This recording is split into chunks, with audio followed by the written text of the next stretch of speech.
नमस्कार मित्रों, आज के वक्तव्य सोबती और उनकी समकालीन लेखिकाएं में आपका स्वागत, वंदन, अभिनंदन।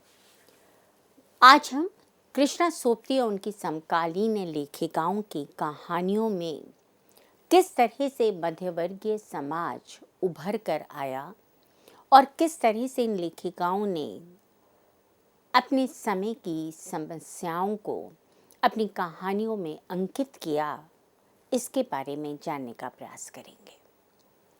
प्रेमचंद युग में सत्यवती मलिक, चंद्र किरण सोनरक्सा, उषा देवी मित्रा, होमवती देवी, सुभद्रा कुमारी चौहान, कमला चौधरी जैसी जानी मानी महिला कथाकारों ने सामाजिक परिस्थितियों, युगीन समस्याओं और नारी जीवन के विविध पक्षों को, अनेक संदर्भों को अपनी रचनाओं में केंद्र में रखा और इस प्रकार से अपनी साहित्य साधना को विकसित किया। स्वातंत्रोत्तर महिला लेखिकाओं में शिवानी, रजनी पनिकर, शांति मल्होत्रा, सत्यवती मलिक, कंचन लता सबरवाल, शिवरानी विश्नोई, सोमा वीरा, अन्नपूर्णा तांगड़ी लेखिकाओं ने इस परंपरा को विकसित और परिवर्तित किया। पहली पीढ़ी अर्थात नई कहानी के आसपास लेखन परंपरा का प्रारंभ करने वाली प्रमुख महिला कहानीकारों में हम जिन रचनाकारों के नाम समादर से लेते हैं, उनमें कृष्णा सोबती, मनु भंडारी, शशि प्रभा शास्त्री, उषा प्रियंवदा, शिवानी, ममता कालिया इत्यादि के नाम हैं। दूसरी पीढ़ी में जिन लेखिकाओं ने अपनी रचनाओं के माध्यम से अपने पाठकों को लाभान्वित किया, उनमें मृदुला गर्ग, मृणाल पांडे, मैत्री पुष्पा, निरुपमा सेवती, दीप्ति खंडेलवाल, अल्पना चित्रा मुदगल, राजी सेठ, मंजुल भगत, सूर्यबाला, मेहरुनिसा परवेज, मणिका मोहिनी, मनीषा कुलश्रेष्ठ, ज्योति कुमारी, वंदना शुक्ला इत्यादि इत्यादि के नाम लिए जा सकते हैं। ये परंपरा बहुत पुरानी है। स्वतंत्रता पूर्व होमवती देवी, प्रियंवदा देवी, यशोदा देवी से होती हुई ये परंपरा आज तक चली आ रही है। इस समय की महिला कथाकारों ने अपनी कहानियों के माध्यम से, अपने उपन्यासों के माध्यम से समय और काल विशेष की समस्याओं को पूरी शिद्दत, ईमानदारी और यथार्थता के साथ अपने पाठकों के समक्ष उपस्थित किया।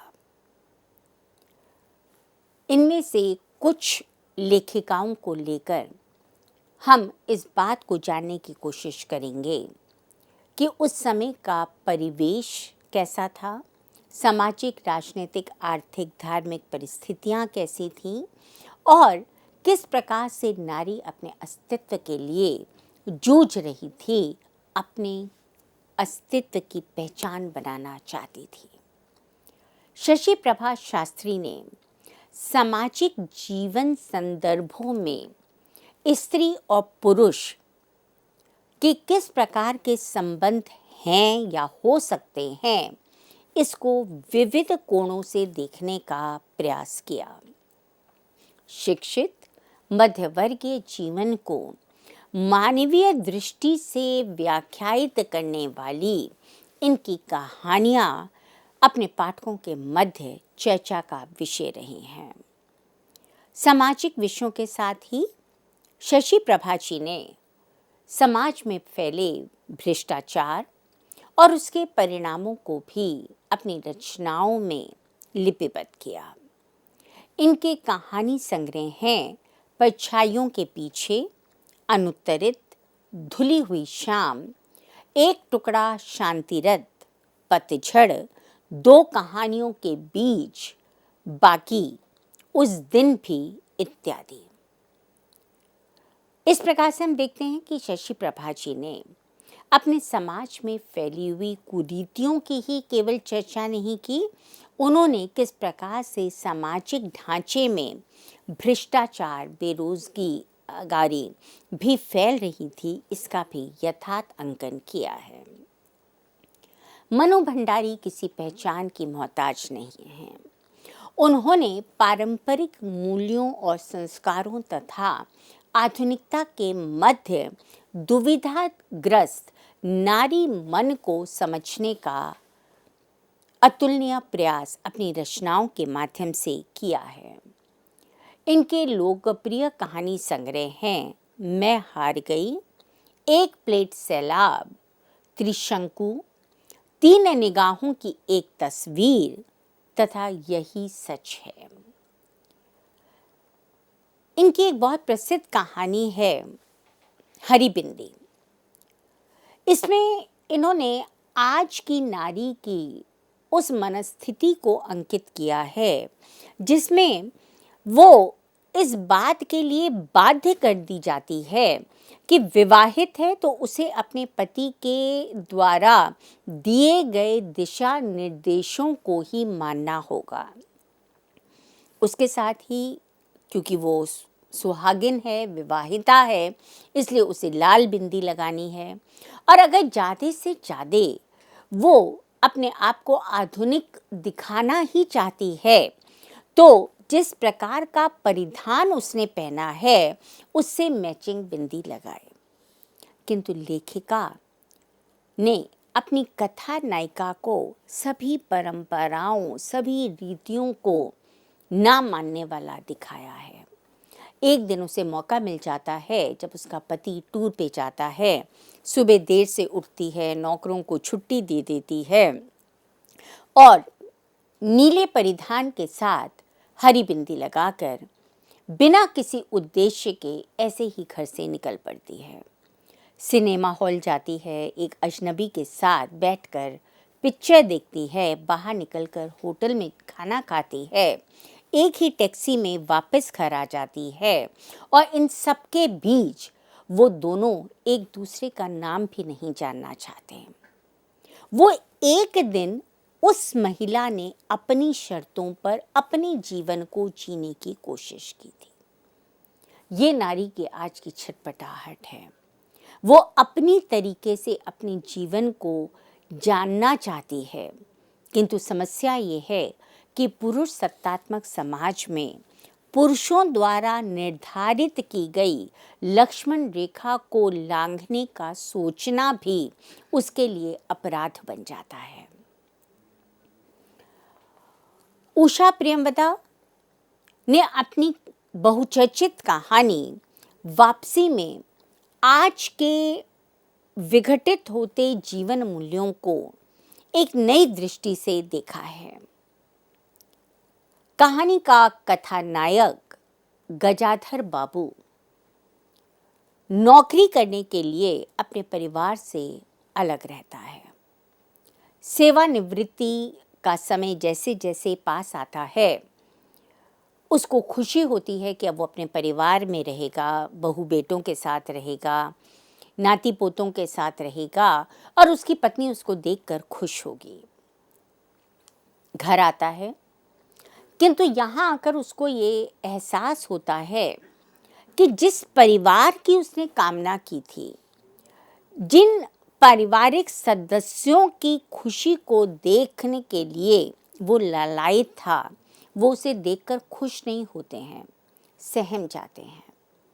इतने समय में पत्नी भी अपने बच्चों और परिवार के साथ समझौते करते करते उन्हीं का एक अंग बन जाती है।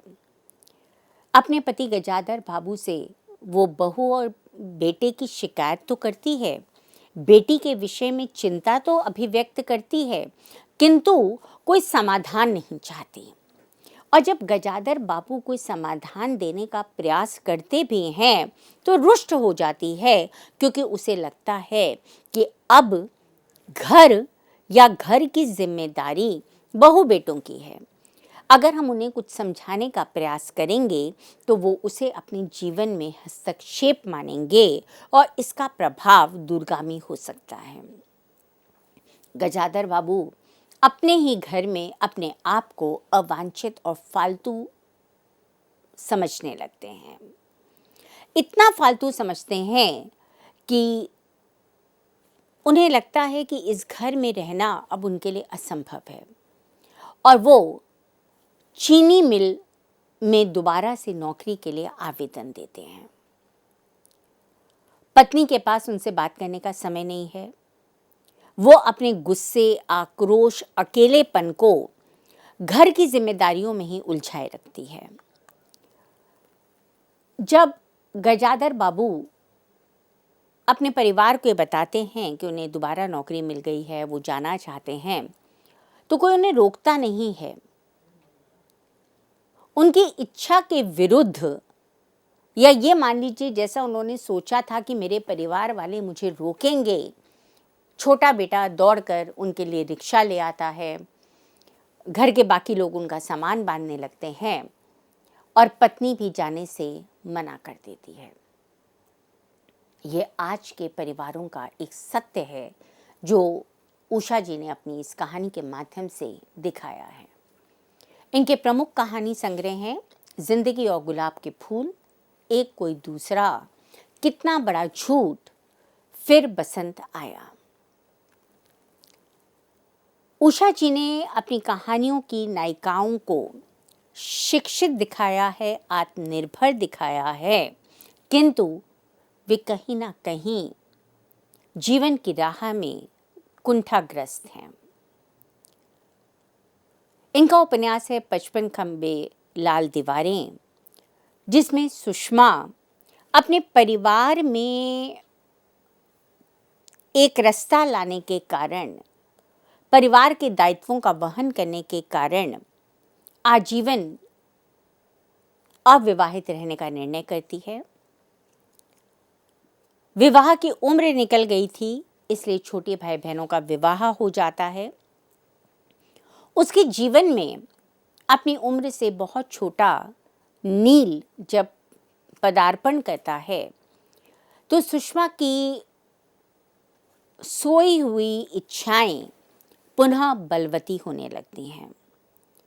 वे उसके साथ अपने सुनहरे भविष्य की कल्पना करने लगती है और यहीं पर समाज, परिवार के अंकुश उसे चारों तरफ से इस प्रकार से घेर लेते हैं, घोट लेते हैं, मानो वो कोई अपराध करने जा रही हो। और हॉस्टल के वही कमरे, वही लाल दीवारें उसके जीवन बन जाते हैं। हिंदी कथा साहित्य में कृष्णा सोबती 1925 अपनी दीर्घ कहानी मित्रों मैं जानी, जिसे कालांतर में उन्होंने एक लघु उपन्यास का रूप दे दिया था, के प्रकाशन के साथ ही चर्चा का विषय बन गए।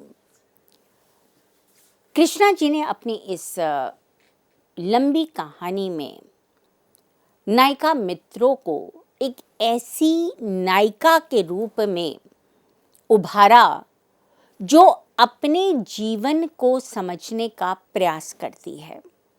वो अपनी दैहिक इच्छाओं को, दैनिक आवश्यकताओं को जानती है, समझती है और उसके प्रति मुखर है। इस रचना ने तहलका मचा दिया था, क्योंकि नारी अपने बारे में सोचे, ये एक बहुत बड़ा हैरान कर देने वाला बिंदु था। इसके साथ ही केवल अपने बारे में ही नहीं सोच रही, अपनी दैहिक आवश्यकताओं पर मुखर होकर बोल रही है। ये तो एक क्रांतिकारी कदम था।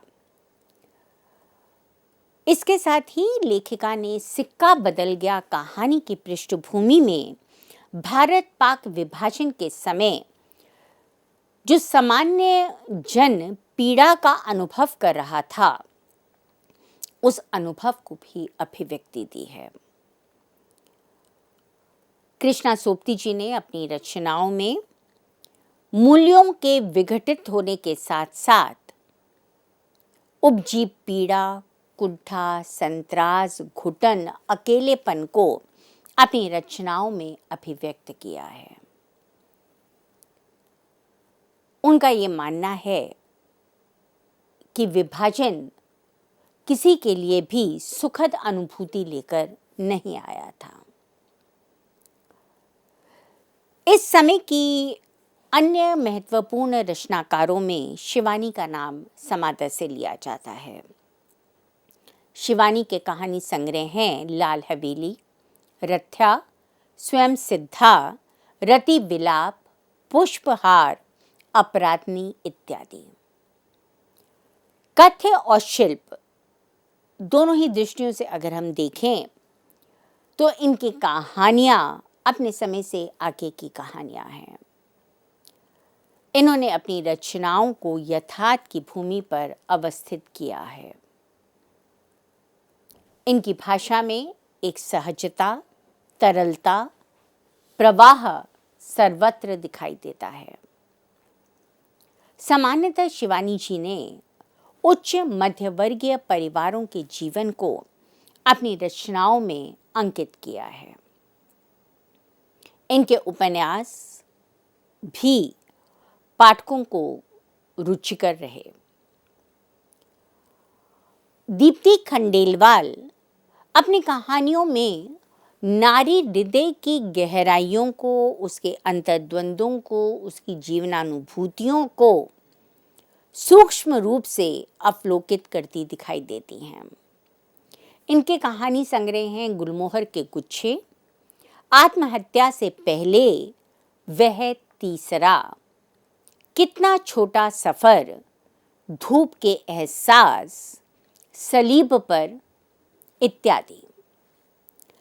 इन्होंने अपनी कहानियों में नारी संवेदना के प्रति अपनी दृष्टि को अधिक खुला रखा है। नारी जीवन के विविध छवियों के साथ उन्होंने उसके उभरते रूप को, जो परंपरागत रूप से धीरे धीरे भिन्न होता जा रहा था, उसे उकेरने का प्रयास किया है। वे मानती हैं कि नारी जीवन में पुरुष की संवेदनहीनता, उसके द्वारा किए जाने वाले विभिन्न प्रकार के अनाचार, अत्याचार, नारी पर किया जाने वाला शोषण, कठोरता के कारण ही मानसिक और शारीरिक पीड़ा का उदय होता है। और धीरे धीरे ये पीड़ा इतनी गहरी हो जाती है कि वो समय दूर नहीं होता जब नारी मानसिक रूप से उस पुरुष से अलग हो जाती है। ऐसे में संबंधों में जो गर्माहट होनी चाहिए वो ठंडापन ले लेती है। इनकी रचनाएं पाठकों को अंदर तक, गहराई तक छूती हैं। दीप्ति खंडेलवाल की नायिकाएं अतृप्त काम वासनाओं से भी युक्त हैं और इसके बारे में कृष्णा सोपती की तरह मुखर होकर बताती हैं। लेखिका ने दो पल की छटा कहानी में ये स्पष्ट किया है कि अपने हर संबंध में नारी अपनी कोरी भावुकता के कारण ही पुरुष के द्वारा छली या प्रताड़ित होती है। यदि वो इस भावुकता को छोड़ दे, पुरुष की भांति व्यवहारिक रूप से सोचने और समझने लगे, तो वो पुरुष से श्रेष्ठ ही साबित होगी। एक युग पुत्री तथा दुल्हन सती पार्वती कहानियों में भी लेखिका ने नारी जीवन से संबंधित समस्याओं को न केवल उजागर किया है, अपनी दृष्टि से उन समस्याओं का समाधान निकालने का भी प्रयास किया। मालती जोशी की कहानियों में परंपरागत मूल्यों के प्रति एक अटूट आस्था हमें दिखाई देती है। उनका ये मानना है कि जीवन यद्यपि आगे बढ़ रहा है, किंतु इस विकसन के साथ, इस विकसित होती दृष्टि के साथ हमें अपनी परंपराओं को भी जोड़े रखना है, वही हमें आगे का मार्ग दिखाती हैं।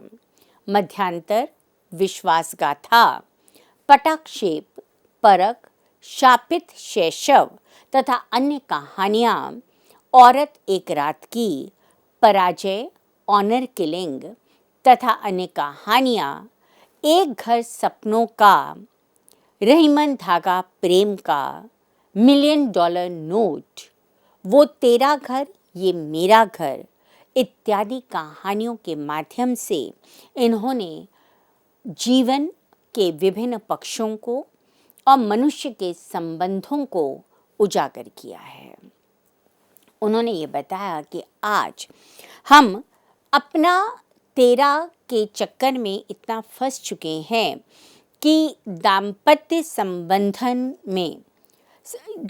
संबोधनों के बीच भी हम मेरा और तेरा करने लगे हैं। जो संबंध हम के साथ शुरू होते हैं वो कब मैं और तुम में बदल जाते हैं ये मनुष्य को पता ही नहीं चलता। लेखिका ने अपनी कहानियों में अति आधुनिकता को नकारते हुए मूल्यों को स्थापित किया है। वे स्वीकार करती हैं कि जीवन में जीवन के साथ साथ परिवर्तन होना अनिवार्य है, किंतु यह बदलाव युग धर्म के रूप में ही स्वीकृत होना चाहिए। आधुनिकता को प्राचीन मूल्यों से संगति बिठाना नितांत आवश्यक है। इनकी कहानियों में अपने निजी जीवन को परिवार के लिए होम करती एक तरफ बेटियां हैं तो दूसरी ओर भाई का जीवन नष्ट करने वाली बहनें भी दिखाई देती हैं। आत्मनिर्भर नारी भी है जो अपने अधिकारों से वंचित रहती है। उसे घर और बाहर दोनों ही तरह की जिम्मेदारियों का निर्वाह करना पड़ता है और हर जगह उसे किसी न किसी रूप में प्रताड़ित, उत्पीड़ित भी होना पड़ता है। घर पर पति अपनी पत्नी की सारी आय को लेकर उसे अपने अधीन रहने के लिए बाध्य कर देता है, क्योंकि कहीं ना कहीं पुरुष की मानसिकता में ये भर दिया गया है कि अगर नारी आर्थिक दृष्टि से स्वावलंबी होगी, आत्मनिर्भर होगी, तो वो तुम्हारा कहना नहीं मानेगी। इसलिए वो अर्थ की दृष्टि से उसे अपने अधीन रखना चाहता है। जिस नारी मुक्ति की बात हम लगातार करते रहते हैं, उसमें भी कहीं ना कहीं अगर हम गहराई से, सूक्ष्मता से देखने का प्रयास करें तो आत्मनिर्भर तथा कथित स्वतंत्र नारी भी अंदर से पीड़ित, कुंठित, शंकित और घुटन से भरा हुआ जीवन जीने के लिए विवश दिखाई देती है। राजी सेठ ने व्यक्ति मन की दुविधाग्रस्त परिस्थितियों को, दुख को सूक्ष्मता के साथ उजागर किया है। इन्होंने अपने लेखन के केंद्र में घर परिवार की विभिन्न समस्याओं को, स्त्री पुरुष संबंधों को, दाम्पत्य संबंधों को और संबंधों में किस प्रकार से निरंतर एक टकराहट की स्थिति दिखाई देती है, इसको मनोवैज्ञानिक धरातल पर उकेरने का प्रयास किया है। इनके बहुचर्चित कहानी संग्रह हैं तीसरी हथेली, यह कहानी नहीं, अंधे पेड़ से आगे, यात्रा मुक्त, दूसरे देश काल में इत्यादि। लेखिका ने अपनी कहानियों में पीढ़ीगत अंतराल को न केवल दिखाया है, उन्होंने बताया कि इस अंतराल के साथ साथ मूल्यों में भी परिवर्तन आया है। आज सेवा, दया, प्रेम, त्याग इत्यादि का स्थान आत्म केंद्रिता, स्वार्थ, मोह इन सब ने ले लिया है। निरंतर हम अपने टूटते हुए सपनों को देखने के लिए बाध्य हैं और वृद्धावस्था में जिस समय हमें सबसे ज़्यादा अपने परिवार की आवश्यकता होती है, तब हम अपने आप को अकेला अनुभव करते हैं। असफल प्रेम विवाह, निरंतर टूटते दाम्पत्य संबंध, नारी जिजीविषा को भी इन्होंने अपनी रचनाओं में उभारा है। डॉक्टर मदान के मतानुसार राजी सेठ का कहानीकार अपनी अधिकांश कहानियों में तटस्थ दृष्टि, कलात्मक रचाव, पैनी दृष्टि और व्यक्ति मन के गहरे में उतरने की गवाही दे जाता है। इनकी कहानी की यही उपलब्धि है और यही इनकी सीमा है। लेखिका ने मृत्युबोध, भय, मोह, दिशाहीनता जैसी नकारात्मक प्रवृत्तियों पर भी अपनी रचनाओं में विचार अभिव्यक्त किए हैं और उन्होंने माना कि यदि व्यक्ति सकारात्मक दृष्टि से इन समस्याओं की ओर देखेगा तो निश्चित रूप से कोई ना कोई समाधान उभर कर सामने आएगा। कृष्णा अग्निहोत्री की कहानियों में पुरुष सत्तात्मक सामाजिक व्यवस्था के अंदर नारी किस प्रकार से अपने आप को कैद अनुभव करती है, किस प्रकार से बेड़ियों में जकड़ा हुआ अनुभव करती है, उस पीड़ा को अभिव्यक्त किया है। इनके कहानी संग्रह हैं टीन के घेरे, जय सिया राम, गलियारे, अपने अपने कुरुक्षेत्र, सर्पदंश, जिंदा आदमी इत्यादि। इन्होंने अपने जीवन से अनुभव प्राप्त करके अपनी कहानियों का सृजन किया है। इनकी कहानियों में भाव पक्ष और शिल्प पक्ष दोनों ही सबल रूप में उद्घाटित हुए हैं। इस प्रकार से हम देखते हैं कि इन्होंने नारी मन की कोमल भावनाओं को अपनी रचनाओं में व्यक्त किया है। शिक्षित, आत्मनिर्भर, सचेत नारी के जीवन में भी कोई विशेष बदलाव नहीं आया, इसे इनकी कहानियां रेखांकित करती हैं। स्वतंत्रता के बाद किस प्रकार से मूल्यों के विघटन के साथ, संबंधों के आपसी टकराव के साथ परिस्थितियों ने करवट लेनी शुरू की, ये हमने इस समय की कुछ महिला लेखिकाओं की रचनाओं के माध्यम से जानने और समझने का प्रयास किया। अपने अगले वक्तव्य में हम कुछ अन्य लेखिकाओं के साथ साथ कृष्णा सोपती पर विशेष रूप से चर्चा करेंगे कि उन्होंने कैसे अपने उपन्यासों में, अपनी कहानियों में स्त्री के विभिन्न जीवन पक्षों को उद्घाटित किया है, सामाजिक, राजनीतिक, आर्थिक, धार्मिक समस्याओं को उद्घाटित किया है, किस प्रकार से विभाजन की त्रासदी उनकी रचनाओं में उभर कर आई है और किस तरह के शिल्प को उन्होंने अपनी अभिव्यक्ति का माध्यम बनाया है। तब तक के लिए आज्ञा दीजिए।